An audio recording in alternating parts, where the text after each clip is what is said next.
Hello, and welcome to the very first installment of the Brown Report. I'm your host, Houston City Controller Chris Brown. I am proud to serve this city, one of the world's greatest cities. I, Chris Brown, I, Chris Brown, do solemnly swear that I will faithfully execute the duties of the office of City Controller of the City of Houston of City Controller of the City of Houston and the State of Texas, and that I will, to the best of my ability, preserve, protect, and defend the Constitution and laws of the United States the constitutions and laws of the United States and of this state. So help me God. Congratulations, sir.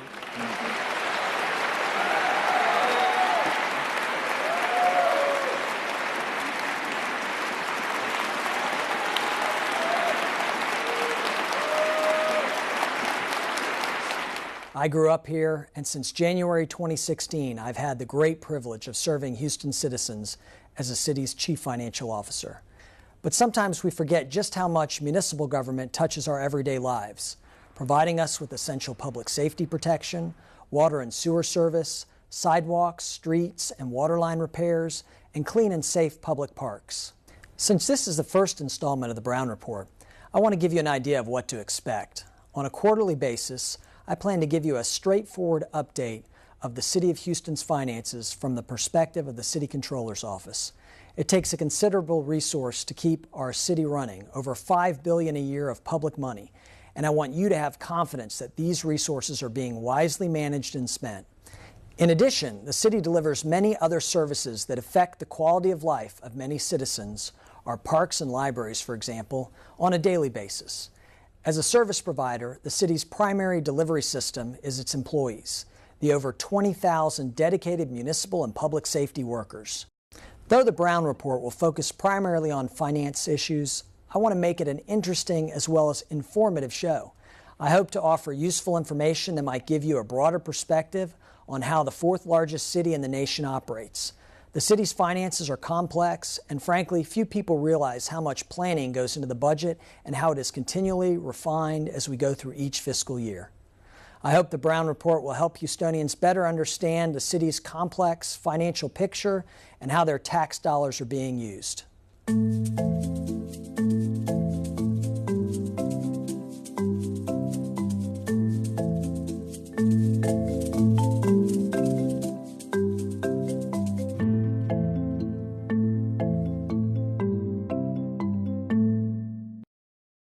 Houstonians ask me all the time, Chris, so how did you get to be Houston City Controller?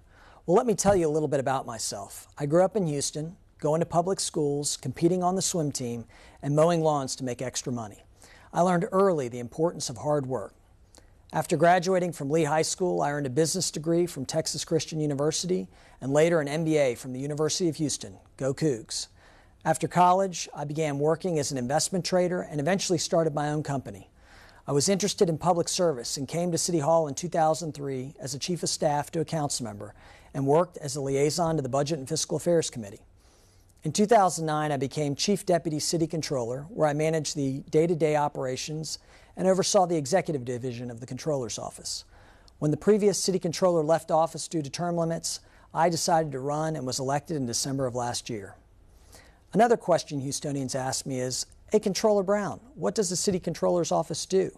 That is a great question and one I love to answer, but I've been doing all the talking. So in today's show, I will showcase our office and enlist the help of two of my deputies, Alex Obregon and Shannon Nobles. Let's get started.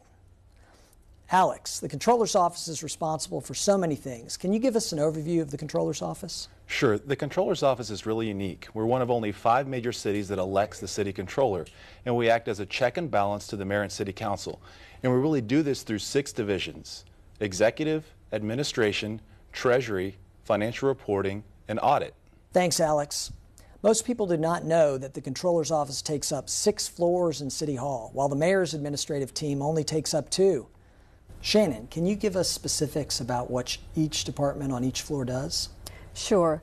The Financial Reporting Division is located on the 5th floor. The division is responsible for preparing the CAFR and MOFAR. CAFR stands for Comprehensive Annual Financial Report, and MOFAR stands for Monthly Financial Report. So the division essentially pulls together the city's financial statements for the purpose of public disclosure. The Operations and Technical Services Division is located on floors 6 and 7.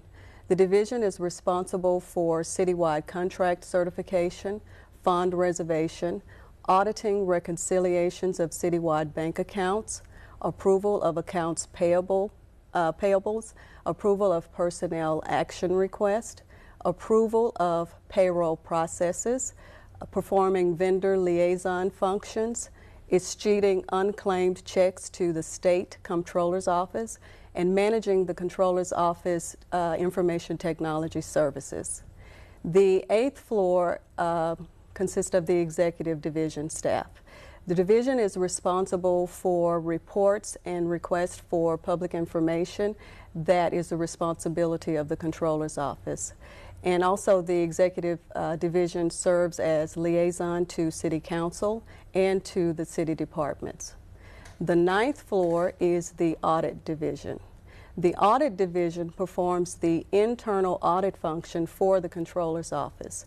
This includes providing independent quality assurance designed to add value and to improve the city's operations.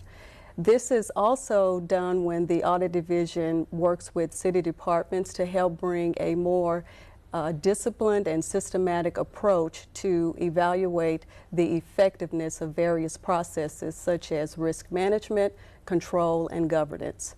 The division also focuses on performance and efficiency and contract compliance, and also looks into reports of waste, fraud, and abuse. The 10th floor is the Treasury Division. The Treasury Division is responsible for managing the city's $3.4 billion investment portfolio and also oversees a debt program of approximately $13 billion. That is a lot of stuff, and we're glad to have you there and overseeing all these different divisions. People have heard a lot in regard to finance, obviously, and thank you, Shannon, and how we watch over tax dollars. Tell us something, Alex, that we don't know about the city controller and something that we do in office. Sure, I'll mention a couple things. One, a lot of folks don't know that our Treasury Division actually manages that $3.4 billion investment portfolio in-house. We have a team of professionals that are that know finance and know how to invest the city's money wisely. And on the flip side of that, our debt portfolio, which is about $13 billion, is also managed in-house.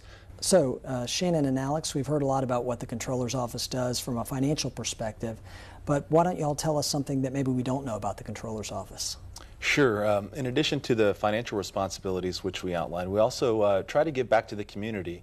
One such way we do that is our back-to-school drive. So we have our employees donate backpacks, crayons, pencils, notepads to actually give to needy families right before the start of the school season. In addition to that, during Thanksgiving and Christmas holidays, we also do a food drive where we make sure that needy families in the Houston area have adequate resources and food to be able to have a nice meal. Great. That's And right, Alex. Shannon, and anything else? most people don't know that the Bank on Houston program is housed in the Comptroller's Office.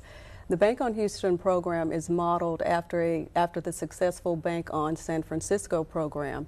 And the mission of the program is to bring the unbanked and underbanked into the financial mainstream. So they have a target market in hopes of helping them to progress from financial instability to financial independence.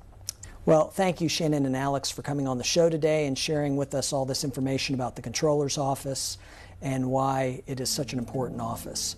Coming up, a thought about the City of Houston's pensions. Stay tuned.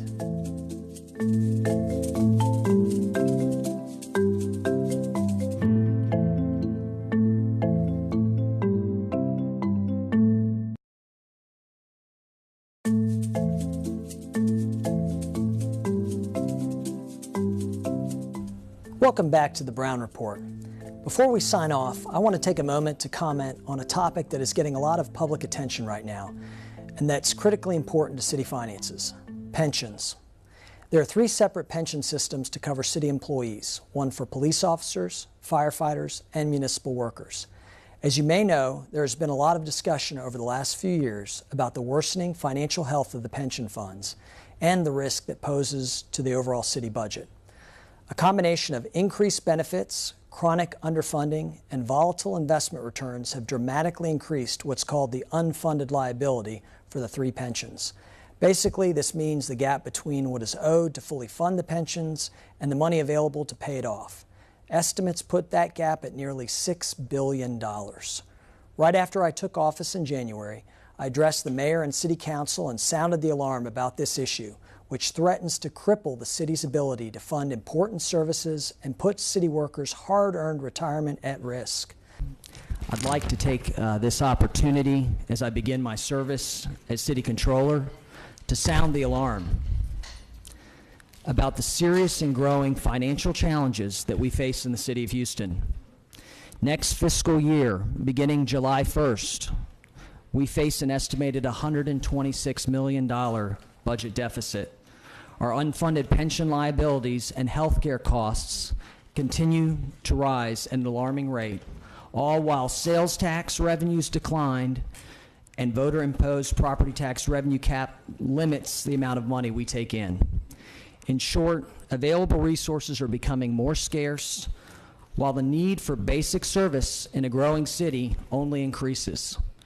I understand the challenges facing this body in the coming months, and I look forward to meeting with each of you individually to discuss these challenges in detail. The time for action is now, and you will continue to hear me be vocal about these issues. I was pleased to hear, Mayor Turner, that you are working on a comprehensive financial reform plan. I look forward to seeing your plan and weighing in on it. As City Controller, in addition to fulfilling my responsibilities as a taxpayer independent watchdog, I want to help to achieve solutions to the challenges we face that secure the city's financial future, hopefully for decades to come. In that spirit, I look forward to working with you all. Thank you, and this concludes my report. Mayor Turner responded immediately, calling for shared sacrifice, and began the months-long process of finding a solution to this urgent financial problem. He met with the many stakeholders and negotiated with the three pension systems who would have to agree to any plan changes. We are facing a deficit situation, and when you're facing a deficit situation, that means that the belt is going to tighten. And so, you know, one party can be saying, I want this, but don't want to give up anything. So,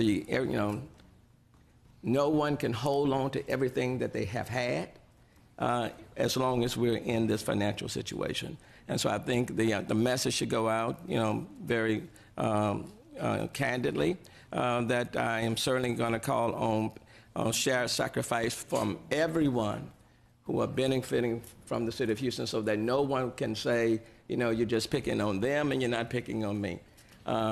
Everyone will be asked to sacrifice. The plan would save immediately $2.5 billion, mainly from benefit reductions, and would put the city on course to pay the rest off in 30 years, much like a home mortgage. The plan indeed shares this sacrifice. Both employees and the city will have to contribute more, and there are reductions in future retiree benefits. I commend the mayor and his team, the pension systems, and the other stakeholders for working toward a common solution to a difficult problem. That's all for this edition of the Brown Report. I want to thank our guests on today's show, and I also want to encourage you to follow my office on social media. Find the Controller's Office on Facebook and like our page. You can also follow us on Twitter or email my office at any time. I'll see you next time on the Brown Report.